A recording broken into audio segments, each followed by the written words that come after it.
Followed by Sasha Blair. Here comes the Fiasco. Thank you. I'd like to speak about a petition we have about the fact that the fare shouldn't go up without accessible elevators, without a court enforceable agreement. Before that, I would like to solidarize myself with the demand coming from accessoride users, and which was spoken on so eloquently just now. The idea that there's fraud, that the MTA is saying there's fraud in accessoride, that the fraud is coming from here. The idea, oh, somebody might be abusing the system. The people who are being abused by the system are the people who are relying on accessoride trying to use it. That's who's really being abused. Don't cut a curb, don't cut e-hail, don't cut accessoride.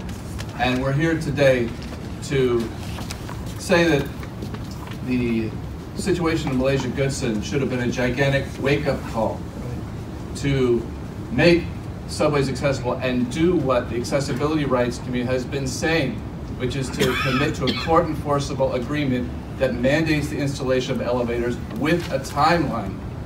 And what we're getting instead, while there is a new budget with $20 billion for the subway, is a crackdown on fare beaters, so-called, and cops in the subway. We don't want NYPD in the subway and racist stop and frisk in the subway. We want elevators and accessibility. And we have been in talks with city council members. Last week, a resolution was introduced. There's a legislative request, and it says that the MTA should be precluded from raising fares unless and until it commits to an independently monitored, court-enforceable agreement that establishes full transit accessibility by installing elevators in the subway and also making the subways in other ways accessible for people with disabilities.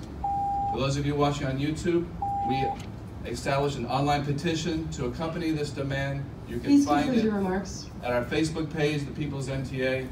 And I would just like to say that this is an issue of rich against poor.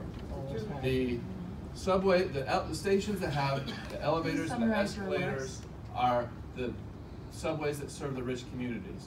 The Hudson Yards Gleaming Station has subways and elevators, but the poor communities have the least accessibility. Overall, accessibility is bad, but the subways belong to the people, and elevators now.